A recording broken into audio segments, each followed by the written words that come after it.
It's the Ralph Nader Radio Hour. Stand up, you've been sitting way too long. Welcome to the Ralph Nader Radio Hour. My name is Steve Scrovan, along with my co-host David Feldman. Hello, David. Hello, Steve. And David, tell us, we've moved our web presence to Substack. Tell us what that means for the listeners. You can still subscribe for free and find the podcast archives and transcripts at ralphnaderradiohour.com. To continue the conversation after each show, go to the comments section and post a comment or question on this week's episode. We'll pick some standout comments, ask Ralph for his response, and post his reply. As we settle into this new platform, we're excited to explore new ways to connect with you. Thank you for that, David. Now we're going to introduce the man of the hour, Ralph Nader. Hello, Ralph. Hello, everybody. Beware of Medicare Advantage, a snare and a delusion during the enrollment period for Medicare. Yes, we're going to talk about that later in the show. But first up, as many of you know, Jim Hightower has appeared on this program numerous times. He is witty and insightful with a deep well of knowledge about the American political system. And today we're going to talk to him about a whole range of topics, including his own experience running for office in Texas, what happened with Beto O'Rourke in the recent governor's race down there, how the Democratic Party seems to be in the thrall of DC political consultants. We're going to talk midterms, grassroots movements, the battle between corporate Dems versus progressive Dems, and much, much more. We look forward to spending the bulk of the hour with America's #1 populist, the good kind. Then at the end, Ralph is going to take a little time to talk more about the corporatization of Medicare. We're in the sign-up period, and the nation's airwaves and mailboxes are inundated with pitches for what we call Medicare disadvantage. Ralph is going to reiterate that it's not what you pay, it's what you get. And if you look into it, you don't get too much. Ralph also has an update on the Boeing Max 8 crash litigation, which is ongoing. As always, somewhere in the middle, we'll check in with our corporate crime reporter, Russell Mokhiber. But first, let's get the lowdown from Hightower. David? Jim Hightower is a syndicated columnist, national radio commentator, and America's #1 populist. He is a board member of Public Citizen and a founding member of Our Revolution, an organization inspired by the issues brought up in the Bernie Sanders campaign. He writes a monthly newsletter called the Hightower Lowdown. Welcome back to the Ralph Nader Radio Hour, Jim Hightower. Great to be with you, David, and Ralph, and the whole team there, and Naderites wailing across America, daring to tell the truth and confront the powers that be on behalf of the powers that ought to be. And part of the truth is that Jim Hightower was elected twice to be Texas Agricultural Commissioner and was heading for higher office when some dirty tricks were played. I always thought you were heading for the governorship, Jim, and it would have rebuilt the whole Democratic Party in Texas, changed the electoral vote calculus perhaps on a national level. Can you tell us what happened? Well, money happened. Karl Rove, it was his first dabble in Texas politics. He later went to fame with backing George W. Bush, Shrub, as Molly Ivins called him. But he practiced on me running TV ads, for example, showing a flag burner, setting a flag on fire and throwing it down on the ground. And then my picture came up out of the fire, implying that I was the one burning the flag. So that, and I had supported Jesse Jackson for president, and Karl Rove used that in a racist manner throughout the tough areas of East Texas. So that drained some votes away from me as well. So, and I was at that point leading the ticket, so I couldn't raise any money. Ann Richards was on the ballot at the same time for governor, and the money people in the Democratic Party were putting all their coins on her and saying, oh, well, Hightower, you're going to win, so we're not worried about you. And then sure enough, there was enough of those negative ads that trickled some support that I had previously away from me. So I got nipped by about 1 percentage point. What office were you contesting? Well, that was still the agriculture commissioner. Was it the third? Yes. And Rick Perry was Karl Rove's candidate. As I later said, he puts the goober in gubernatorial, which he proved to do, but he started out as agriculture commissioner. So it was pretty ugly campaign, but at the same time, it unleashed me to go beyond agricultural issues and to take on corporate power generally. What year was that? That was in 1990. 1990, 32 years ago. Do you think you could have been governor if they didn't play dirty tricks on you? Yes. Yes. I mean, because when I first ran for office for agriculture commissioner, it was a deliberate attempt to show that a populist, economic progressive populist could win. The progressives in the state, the liberals, had become defeatist. We'd lost a couple of statewide elections. And they were saying, as the media was pushing the line, that Texas had turned conservative. Well, I knew they were talking about people like my own father, who, if you ask, are you liberal or conservative, he would have said conservative. But he also despised what Walmart was doing to Main Street businesses like his. He despised what the oil companies were doing to the Texas legislature. He despised, corporate power generally. So if you talked about those kinds of pocketbook issues, then I said people would respond to it. And sure enough, they did. So I ran that kind of a campaign. That was in 1982, and overtly progressive populist issues, and putting together a multiracial, multi-ethnic, multi-dynamic campaign. I was the first statewide candidate to ever speak to a gay organization, for example. And we rallied farmers to join with environmentalists, to team up with Black and Mexican American, and even the Asian population that was beginning to grow, Asian Americans, particularly down around the Houston area. So we put all that together and won, and then proceeded to govern on that basis with those same forces in play. And we're able to produce all kinds of big changes in the food and farm economy here in Texas. Pesticide regulations, direct marketing by farmers through farmers markets and co-ops and et cetera. So began to show a new way of organizing politics and the economy. And people responded very favorably to that. And so, that same sentiment would have carried over into a gubernatorial race or a senatorial, either one. In intervening years, something drastically wrong happened. The National Democrats started to abandon Texas, and they started at the top when they didn't contest seriously the presidential campaigns. And so George Herbert Walker Bush won, and big in Texas, and George W. Bush won big in Texas with the dirty trick assistance of Karl Rove. And I had a conversation with Ben Barnes, who was a Democratic political observer, well known in Texas. He told me that with the Democrats not seriously contesting presidential races in Texas, shredded the whole party down to dog catcher, all the way down to the local area. They weakened the party. And of course, the electoral votes every 4 years went for the Republican nominee. So why didn't Beto O'Rourke, when he took on Ted Cruz 4 years ago and lost narrowly, and took on Governor Abbott just this year and lost less narrowly, pick up from your example, from your analysis? He had huge physical stamina. He went in every county in Texas, and he was a whirlwind of activity. But the focus was very heavily on his take on guns, crime, abortion, producing good jobs at a general level of political discussion. What do you think went wrong with that campaign? Well, you got to go back earlier than that, and that's back to what you and Ben Barnes were talking about. When the Democratic Party didn't just abandon Texas, they abandoned grassroots politics.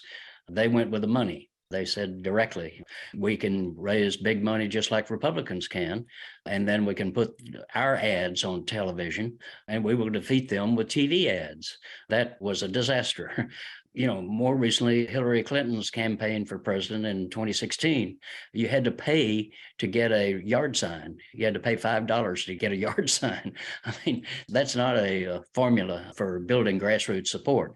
And they abandoned the grassroots parties, the county parties and local parties, and the independent progressive organizations out there for moneyed candidates. And when you raise big money from corporate and elite interests, you're going to respond to corporate and elite interests in governance. And so the party began to drift away from working class people, dirt farmers, environmentalists, women, children, et cetera, with a corporate agenda.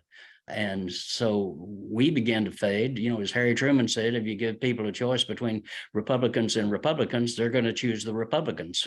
and that's what happened to us, that our party essentially quit competing on our strength, which is the grassroots progressive populist issues. And Beto O'Rourke, when he first ran against Ted Cruz for the Senate, he came to visit with me, among many, many people, of course, but made clear to me that he wanted to run as a progressive. And I said, well, then you got to be for Medicare for all. You've got to take no corporate money, and you got to fire all your consultants. And he did do all those three things, but he didn't strongly run on those populist issues. He still held back some. And as you indicated, he stressed more cultural, social issues than the economic populist issues that are the strength of the Democratic Party. And so that's why he went to those counties, 254 counties in Texas. That's not a small chore. He went to them all and he talked to people, he listened to people, but he didn't offer an agenda that was real strong. For example, he could have won farm counties.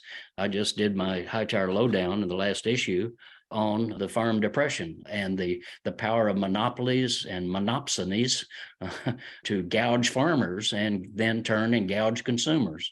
The same corporations are doing both. He could have campaigned on that alone, would have added 5%, maybe even 10% to his total in a number of those counties. And that would have been enough to put him over. You don't have to win the counties, but you've got to do better than 30%. 35 would be good, 40 would be excellent. And then you begin to win statewide races. The map of Texas in this last election was really remarkable. So here it is, and it has blue dots in Dallas, Austin, San Antonio, Houston, El Paso, and then in the Rio Grande Valley. And the rest of those 254 counties are red. You can't have a map like this and win a statewide election.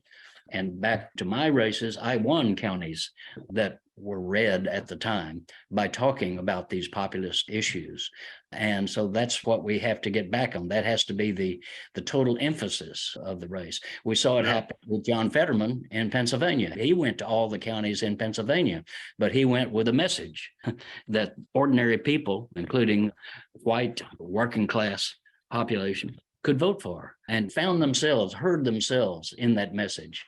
And that's what Democrats have to get back to, being working class focused, but with totally biracial, multiracial emphasis. Because the same thing is, I saw a startling figure here, just then, like the last 10 years, the Black working class support for Democrats has fallen by like 15%, because they're not hearing the message. The message is the same when you deal with the economic issues, because all people care about basically the same thing. And if you look at what Fetterman said after he won his race, I mean, it was a powerful statement for the whole populist agenda, in which he basically said we supported Medicare for all, we supported good jobs and good wages, what's called family sustaining jobs. That's a good phrase. He supported unions, very strong union support, unabashed about it. He went hard at the populist issues, and those people responded to it. So we can do it again. We just have to keep rebuilding. Every now and then we reach a peak, as we did, for example, in 1982 when I won, because at the same time, the Attorney General, Jim Maddox, won that office. Ann Richards won the Treasurer's office. Gary Morrow won the Land Commissioner's office, and I was Ag Commissioner. So we had a unified ticket working together. And that made people think, well, it's not just electing one good person. We could almost elect a government here, and things could actually change. And I might add, about that time, two other things were countering your progress. Number one was Tony Coelho, who was in charge of raising money in the House of Representatives. He's from California, persuaded the Democrats that they could raise a lot of money from corporate PACs, just like the Republicans. And we saw in Washington fewer congressional hearings. They started losing their base in the Congress, fewer regulatory agency actions, fewer oversight investigations.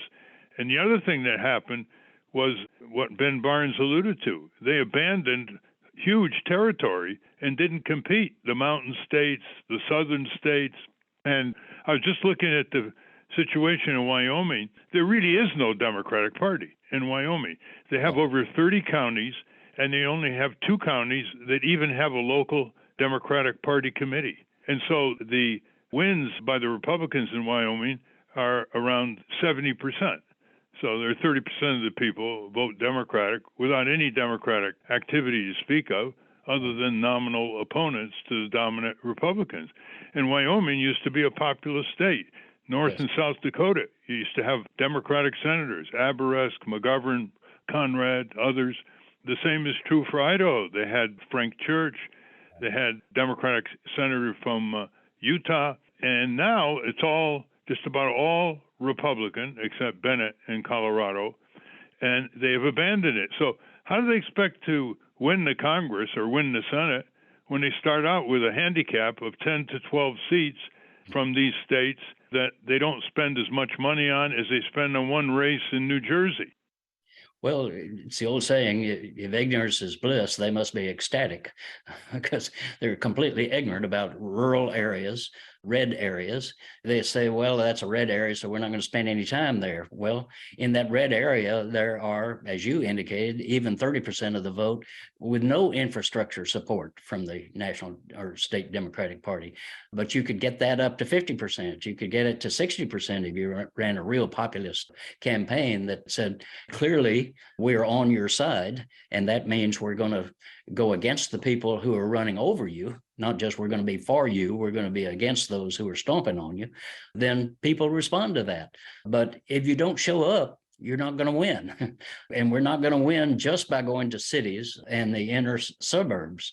Yes, we have to be strongly active there. Yes, we have to be totally committed to women's right to control their own bodies. All that is a given, but you've got to have something in addition to that. And that's all I'm saying, is it's got to be a program that is multiracial, multi-ethnic, that is diverse.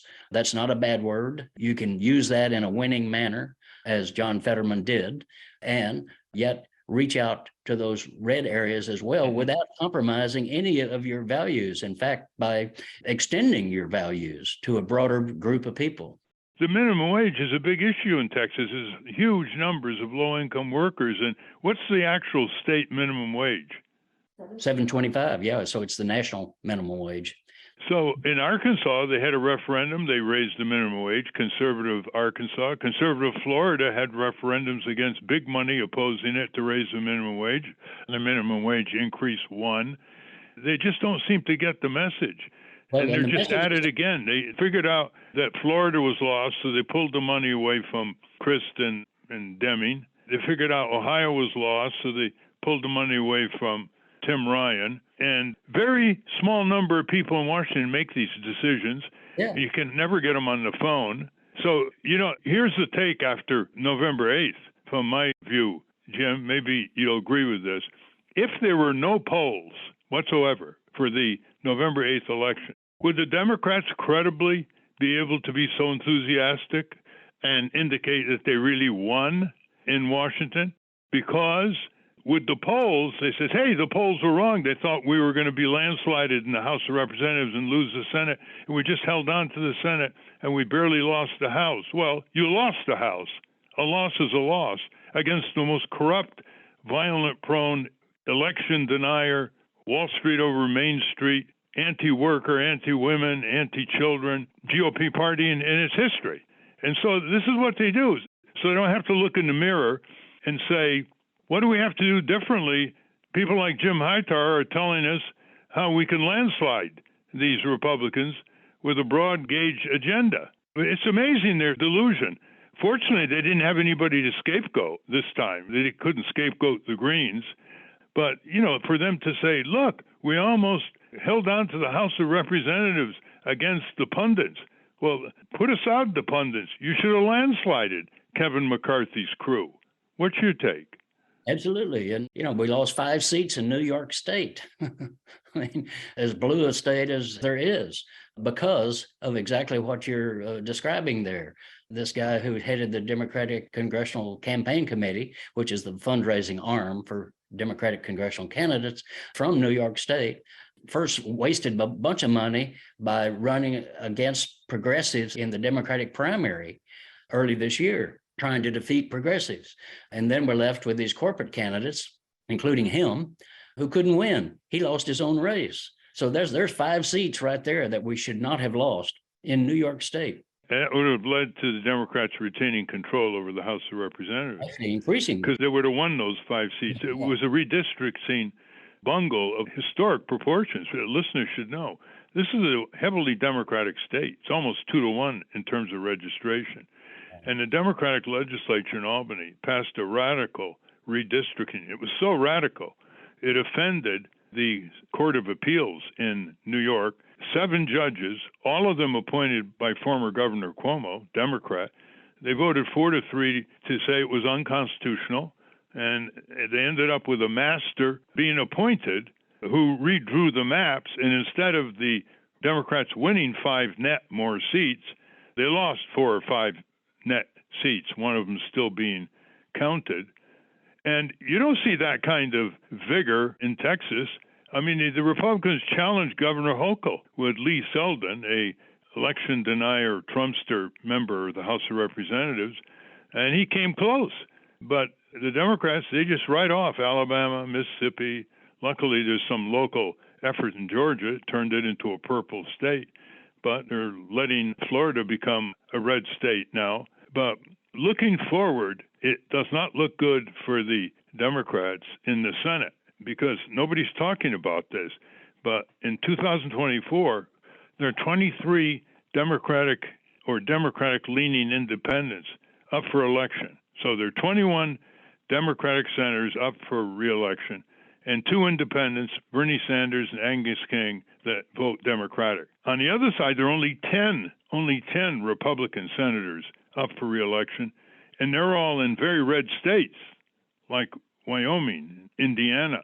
It doesn't look good for them if they continue trying to be crypto Republicans or trading off campaign money to suppress the kind of policies Franklin Delano Roosevelt espoused on behalf of working people.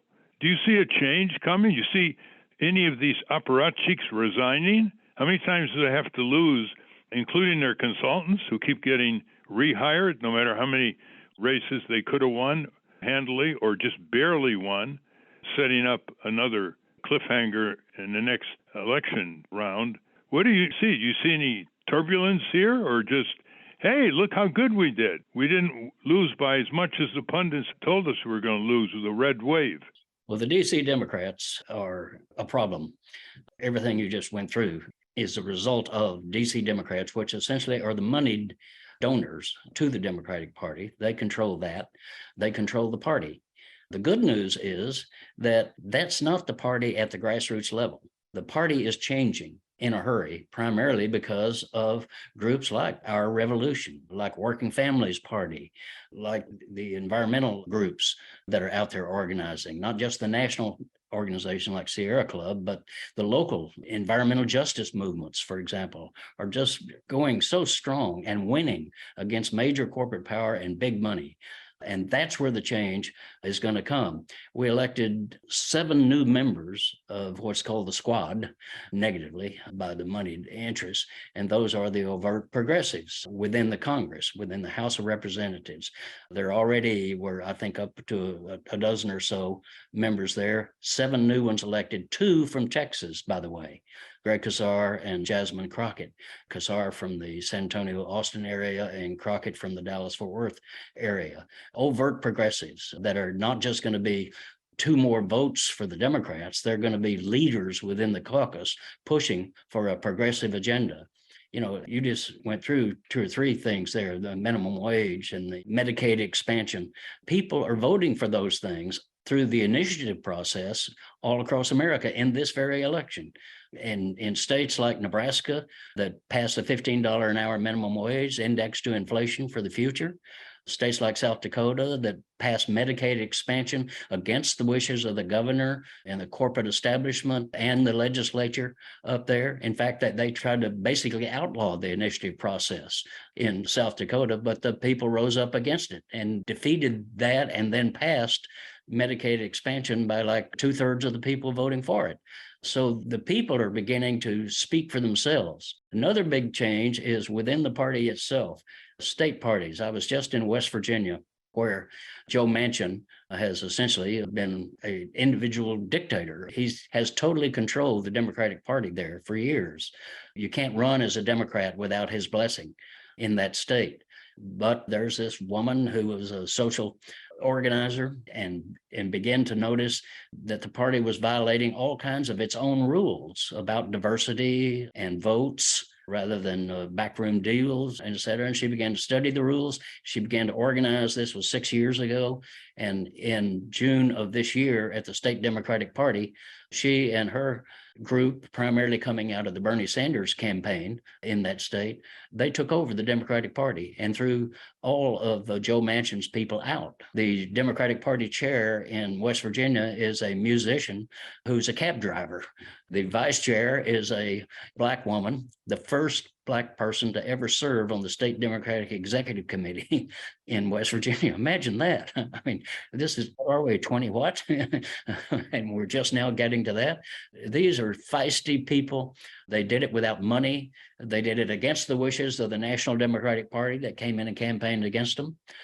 But Larry Cohen, with Our Revolution and some other good folks, helped them from outside, but they built the organization themselves and they have taken over the Democratic Party.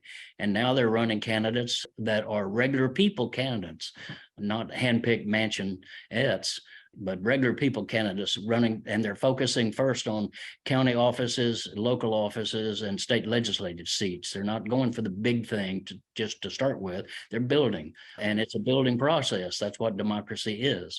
And this is the kind of change that's going to happen. We have a good example here, Ralph, in Texas. A new group called Ground Game Texas has come into being in the last year or so. Mike Siegel and Julie Oliver, two former candidates for Congress. They did not win, but ran well, and they're organizers at heart. And so they put this organization together, and they targeted 5 cities, not the big cities. They targeted Denton, Texas. They targeted Killeen, Texas. They targeted Bell County, these smaller, mid-sized cities. And they put, we don't have statewide initiative here in Texas, but we have home rule initiative. So certain of these cities the people can put an initiative on the ballot, and they put marijuana decriminalization on the ballot in those 5 cities, and they won every one of the cities. The lowest vote was 60%. The highest was 80% in those cities. Well, we had a Texan on our program a couple of years ago, and he's leading a movement all over the country to get people to recognize they do have the referendum power in many places around the country, locally and state, and they ought to use it. Direct democracy. They don't have to ask permission of the politicians in the state legislature and city hall. Making your points, Jim, we're talking with Jim Hightower, progressive, populist, agitator, editor of the Hightower Lowdown, which is a great monthly newspaper. It really summarizes things for you on one theme after another. How about the 3rd congressional district in Washington state, Republican-leaning district? A Trumpster beat the Republican in the primary. Joe Kent, he's a Fox News regular. He's an election denier. And he was on the ballot. And out of nowhere comes Glusenkamp Perez, a mother of a little boy. She's a co-owner with her husband of an auto repair shop. They built their own house on a hilltop because they couldn't afford a mortgage. And she goes all over the district talking exactly the kind of issues you talk. And she also flipped the word freedom against Joe Kent, like freedom, reproductive rights, freedom to have a decent livelihood with a minimum wage. And she beat him. And before she started getting underway, no one gave her a chance. And just before the election, this group called 538, I guess they're a polling group, their final forecast was to give her a 2% chance of winning. And she won. And she's on her way to Washington. Yeah. There's a perfect example. Absolutely. And that's the dirty little secret of polling, is that people don't answer their phone anymore. They don't have a home line for the most part, particularly young people. So the pollster badly miscalculated young people that went heavily for Democratic congressional candidates in this election. So the polling is essentially hokey, and we really don't need it at all. Campaigns might need it to kind of get a sense of where they are, but we, the public, don't need a poll. We need information about the candidates, information about the issues, information about the election organizations and ground game that is out there. That gives you useful information of where an election might be headed. And if you had that kind of focus rather than pollsters, that lady would have won. They would have seen early on that she was going to do a little better than 2%. For sure. Before we get to Donald Trump's announcement, here's another major area that the Democratic Party has its head in the sand, the Electoral College. They've only lost 2 presidential campaigns in the last 22 years. In 2000, where they won the popular vote with Al Gore, lost the Electoral College. In 2016, where Hillary Clinton won about 3 million more votes than Donald Trump, he won the Electoral College. To see the map of progress for the national popular vote and key it into where you're located, you can go to nationalpopularvote.com. There's very good material on how you can get engaged so that the national popular vote selects our president, not the Electoral College.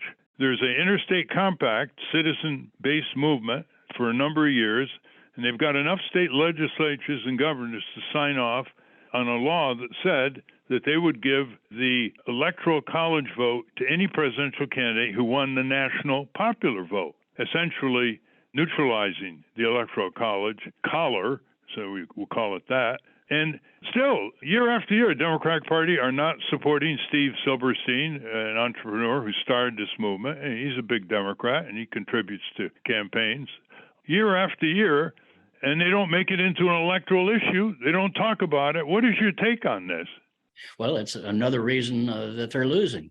And it's another example of the National Democratic Party's control by moneyed interests that profit from Electoral College decisions because it keeps them in power, literally in power, and the control by the consultants. Shakespeare said first kill all the lawyers, but I think first kill all the consultants, because they're just here in Texas. We had until recently our statewide list of supporters, people who voted Democrat, and that would be controlled by the consultants. So every 2 years, we had to pay the consultants to get our lists back. What a story. You know, I think the national press should do a post-election expose of these consultants. First of all, most of them have corporate clients during the year, so they're conflicted. Second, they want that 15% of the TV ad buy, as I've said many times, and so they're not interested in a ground game. They wouldn't know a ground game from an air game. And so they sabotage the Democratic Party again and again. And by the way, there's a sort of a merry-go-round going here that a lot of former aides to Clinton and Obama end up as consultants. And there was a story recently to show how egregiously out of control they are, is 2 of these consulting firms tried to sabotage the election campaign of Summer Lee, a 32-year-old African-American in Pittsburgh. She beat them, even though they enlisted an AIPAC PAC to put $1 to $2 million just before the election in TV ad buys against Summer Lee. She is now going to be a member of Congress, and she is a huge field organizer like you've never seen. And she's one of the 7 that I was talking about, Ralph, that is coming into the Congress. Those 7 are going to make a huge difference within the Democratic caucus, in addition to representing their district in a very progressive way. Well, let's hope they make a bigger difference than the original squad, which never connected with the national progressive citizen groups for support for what they were doing, and they were isolated by the Democratic leaders, and they became more introverted by the year. Let's talk about Trump. He announced his campaign for 2024, and we were talking before the show that almost all the national media really didn't cover him except MSNBC and CNN at the early part of the speech, and then they replaced the rest of the speech with commentary, pointing out some of his trademark lies. You know, you're a First Amendment person, and there's no responsibility for the media to cover a politician who has a high-frequency lie intensity index, but he is a major figure, whether we like it or not. Do you have any qualms about the way they blacked him out? The ABC, NBC, CBS, NPR, PBS, and others? They're not going to black him out. I mean, he's okay. So his hokey show didn't air on all the channels, but it aired on plenty. It's in all the newspapers this morning. From the start, from when he came down that escalator at Trump Tower in New York City and whatever that would have been, 2014, 16, anyway. 15. Yeah. When he first started, they were gaga over him. They gave him mass coverage when he was nothing. And to some degree, they created him by giving him that coverage. Contrast that with Bernie Sanders when he announced for president, and he announced to the snickers of the media establishment. They all just literally laughed at him. In fact, Bernie said, I would be a little careful if I were you about misestimating me, as George Bush would have put it, because he knew he had a message that people were going to respond to, and they did. I certainly do not feel badly for Donald Trump having any sort of shortage of media fawning over him. He will continue to get that, including from some of the conservative media that now have heroically begun to back away from him a little bit, but they'll come right back and cover him. What about the law enforcement process? Merrick Garland, the cautious attorney general, the prosecutors in New York, Georgia, it's taken them a long, long time to decide whether they're going to ask a grand jury to indict Donald J. Trump. Do you have any thoughts on all this? You think Merrick Garland is taking too long? Yes, they're too meek. If Republican attorney generals, Republican congressional leaders, et cetera, when they are in charge, they use power. And they use it to change the structure of the system. That's what the Supreme Court is all about. Mitch McConnell and people before him, but Mitch McConnell and these right-wing Koch brothers supported groups have conspired to put a 6-person right-wing partisan majority on the Supreme Court that is now overturning common sense, much less the law. So they use power, and we tend to fumble around with it and say, well, we got to be cautious. We don't want to offend anybody. We need to pursue the law carefully. That's why we have to have the grassroots movements that build power at a local level. And that's what I see happening, Ralph, all across the country. Again, these groups like the economic justice groups down in South Texas, along the Gulf Coast, also over in Louisiana, where this black-led movement in St. John's Parish is taking on the Taiwan Plastics Corporation, Formosa Plastics, huge multi-billion-dollar, largest corporation in Taiwan. And they're winning. That's what matters. And then people like Summer Lee, people like Keith Ellison in Minnesota, who just won the attorney generalship there, re-election, with millions of dollars put up against him by the corporate powers to try to take him out. People like Lena Hidalgo down in Houston, Texas. She's the county judge there, the highest elected official in the county of Harris County, which is Houston, Texas.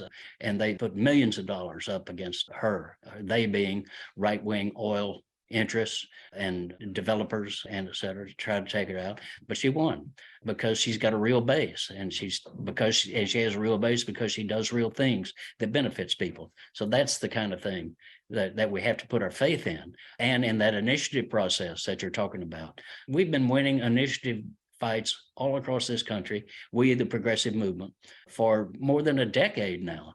And yet the Democratic Party pays no attention to it or even goes against it. But it doesn't matter what the National Democratic Party says about a local initiative. You're in control when you put that on the ballot. And grassroots politics then matters, going door to door, that sort of thing. So that's where I get my optimism, Ralph, is not paying that much attention to what Washington establishment is doing, but focusing on what the grassroots people are doing. And that's a much more positive and encouraging message. Well, we've been talking with Jim Hightower, among many other achievements, the author of the most successful progressive newsletter probably in the country, the Hightower Lowdown. He writes it himself every month. And I tried to convince him to put some of these newsletters in a book, the collected series of Hightower Lowdowns, because they're real education. They can be used in the schools and among civic groups. They can be sent to state and federal and local lawmakers. At any rate, Jim, before we let Steve and David have their say, what's the best way people can reach you? JimHightower.com. That's it. That's easy enough. JimHightower.com. Steve?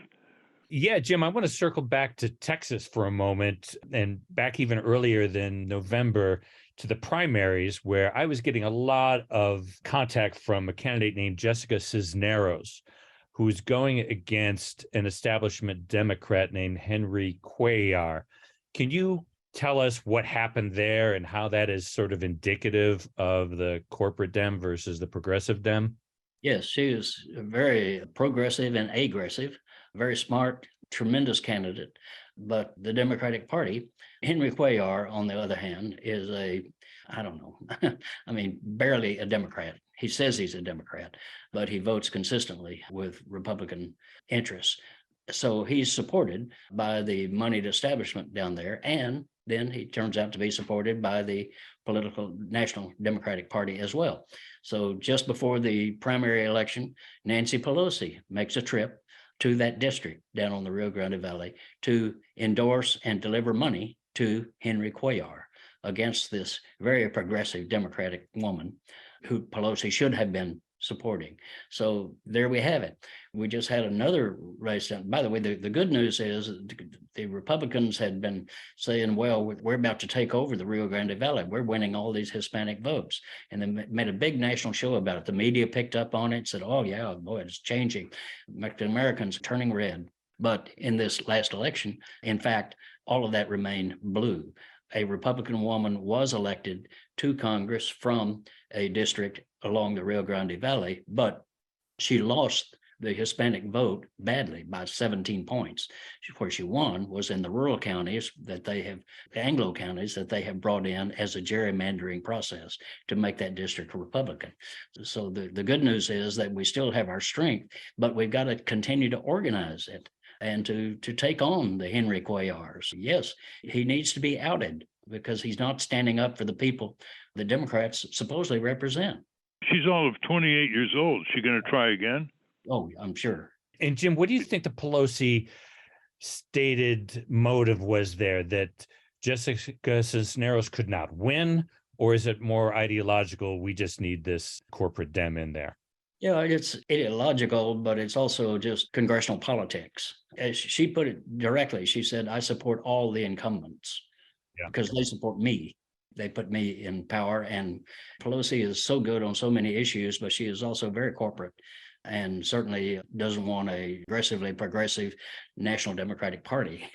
So she's part of the problem, basically. But it's in her interest to actually fly down and attend a fundraiser for Henry Cuellar. David? Jim, it's a privilege to talk with you. We're on the radio, and you're a radio guy from Texas. So was John Henry Falk. I wonder if you could talk a little bit about John Henry Falk and the power of radio. John Henry Falk, in many ways, single-handedly destroyed the blacklisting of communists. We have a lot of young people right now who are listening to this show on the radio. Why is it important for Americans to know who John Henry Falk is? And was he, as President Kennedy would say, a profile in courage? It's important that we know our history, our progressive history, which is most textbooks don't address and most school curriculums don't address. But we have a dynamic progressive history in this country from the very founding forward, actually before that, and all the way through the populist movement, through the suffrage movement, through the anti-slavery movement, the labor movement, and now into environmentalism and women and so many other Consumer. Consumer. Don't forget the consumer movement. I think we're talking to Mr. Consumer right here with Ralph Nader. But that is a rich history. John Henry Falk was a national television personality in the 1950s. He was raised here in Texas, just about a mile from where I'm sitting right now. And he was a just aggressive civil libertarian. And he talked about these kinds of issues on his national television show, so much so that he got branded a communist by the McCarthyite movement of that period. And they effectively got him banned from television, not just taking his show away, but he could not be on television. So he was certainly a profile in courage there. And he used his television popularity to take on the McCarthyites, to challenge their degradation and their destruction of a lot of lives of people, some literally by their branding, their loose branding of the communist label. Woody Guthrie once said, I'm not a communist, but I have been in the red all my life. So that is the kind of guy that John Henry Falk was. He was a Woody Guthrie of the airways. And yes, he then had radio shows. He even ran for Congress at one point. He had supported me in my election period, and I certainly supported him. He had great support from people like Molly Ivins and Ann Richards and others here in Texas, but nationally as well. He stood and made many speeches with the ACLU and other civil libertarian groups. That's a very comprehensive answer to your question, David. How do people get the Hightower Lowdown? It's a bargain. Why don't you tell us? Well, you can get it for a $10 initial offer at hightowerlowdown.org, I believe it is. Yes, hightowerlowdown.org. And there it is. So $10. Give me $10 and I'll send you 12 issues of the Lowdown. What a bargain. You'll see what I mean. It's 4 pages. You can read it, when you're on a train or in a bus or at home. And by the time you finish, you say, I'm really on top of this subject. I can make my ends meet better when I shop around for insurance or other things that are needed. The best thing that we do in it, Ralph, is we have a do something box in every issue that gives people connections to groups and organizing efforts around the topic that we're addressing at that time. So you don't have to just get pissed off about whatever we're talking about. You can actually do something about it. Thank you very much, Jim, for your lifetime of work. And may the past be the least of the future. Thank you. Thank you. We've been speaking with Jim Hightower. We will link to his work at RalphNaderRadioHour.com. Up next, Ralph will give us an update on a number of ongoing issues in the news. But first, let's check in with our corporate crime reporter. You know who he is, Russell Mokhiber. From the National Press Building in Washington, D.C., this is your Corporate Crime Reporter Morning Minute for Friday, November 18, 2022. I'm Russell Mokhiber. A food poisoning outbreak tied to deli meat and cheese has sickened 16 people, including one who died. That's according to a report from the Associated Press. Most were hospitalized, and one illness resulted in the loss of a pregnancy, according to the Centers for Disease Control. The illnesses date back to April last year, with the most recent report on September 29. Many reported eating meat or cheese from deli counters where investigators detected listeria in open packages of sliced meats and in the environment. Those sickened were from New York, Maryland, Massachusetts, Illinois, New Jersey, and California. The death was reported in Maryland. For the Corporate Crime Reporter, I'm Russell Mokhiber. Thank you, Russell. Welcome back to the Ralph Nader Radio Hour. I'm Steve Scrovan, along with David Feldman and Ralph. Ralph, you wanted to talk further about one of our favorite topics, Medicare Advantage, which we call Medicare Disadvantage. What's new on that front? A massive deceptive advertising campaign during the enrollment period for Medicare going out to elderly people. It's so aggressive, they're sending these cards and these letters to people who passed away years ago. And they, meaning companies like Aetna, Cigna, United Healthcare, and nobody is rebutting it. At the Federal Trade Commission, they're not rebutting it out of Congress. They're not holding congressional hearings. AARP is connected with some of these Medicare disadvantaged companies and is getting economic compensation using their trademarks and commissions business with United Healthcare. So here's an example. In the mail came a double postcard, and it said, postage paid, business reply, to something called the National Response Center from Salt Lake City. So you open it up, it says, attention Medicare beneficiary, it's time to review your Medicare benefits for 2023. Medicare benefit carriers have finalized the benefit enhancements for your 2023 enrollment period, which, by the way, ends on December 5th. Please tell us what benefits are most important to you for January 2023. And then they poll you. And it just so happens that they polled you only the question, that Medicare Advantage touts. That is dental care, hearing exam, vision exam, and you're supposed to check it off.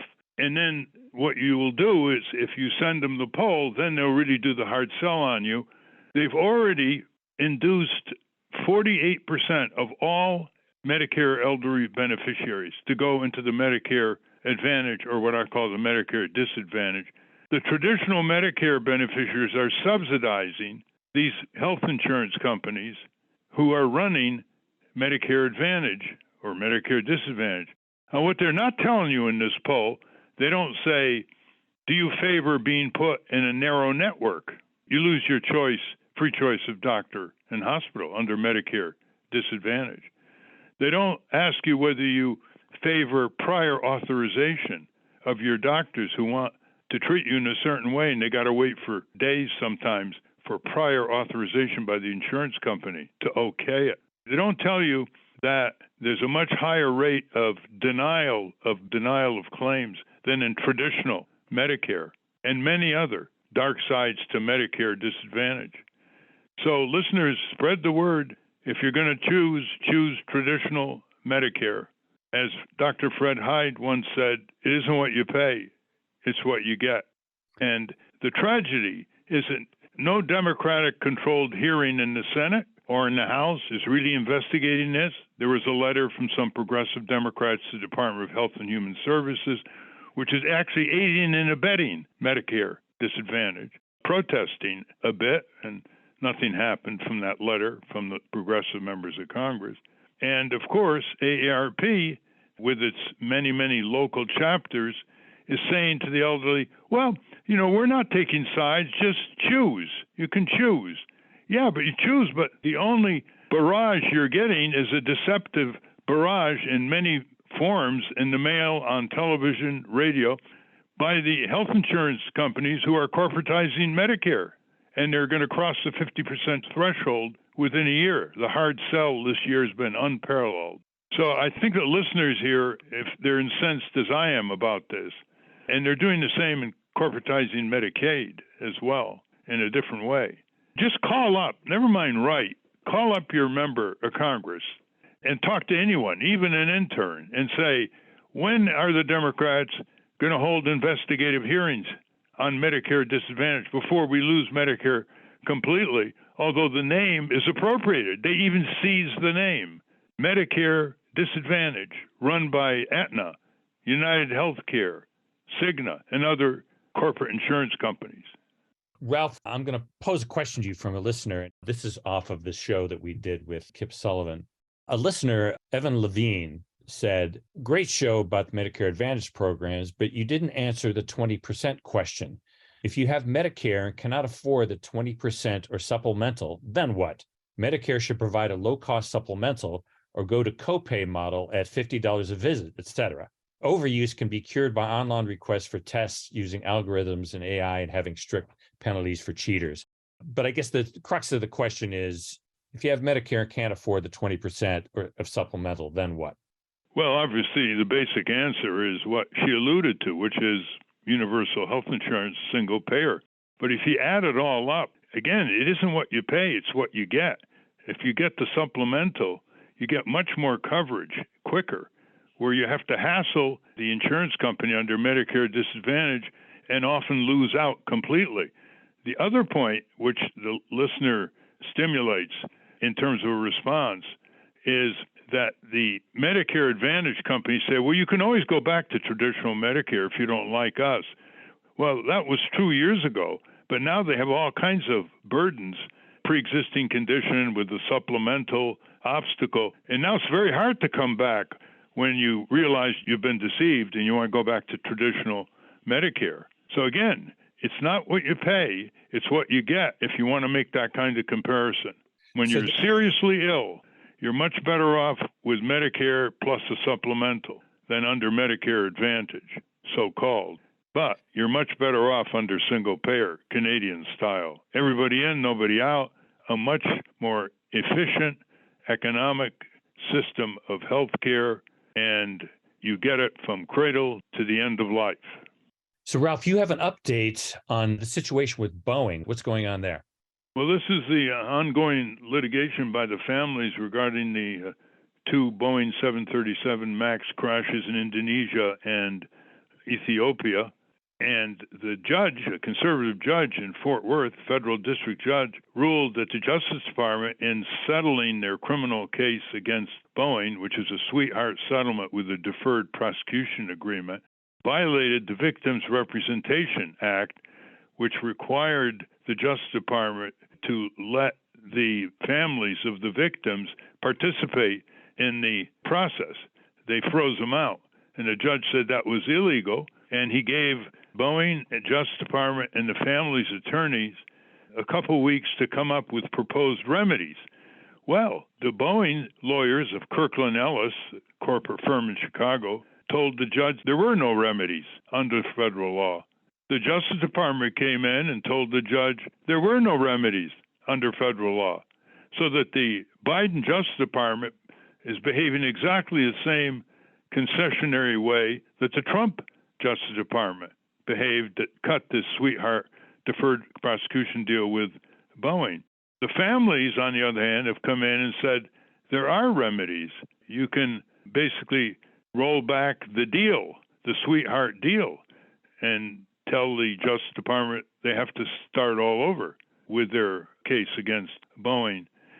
And all this will be decided in the next few weeks by the federal judge, who is a conservative judge, but he saw the gross inequity and the criminal behavior of the Boeing Corporation, and that resulted in the kind of decisions he is making.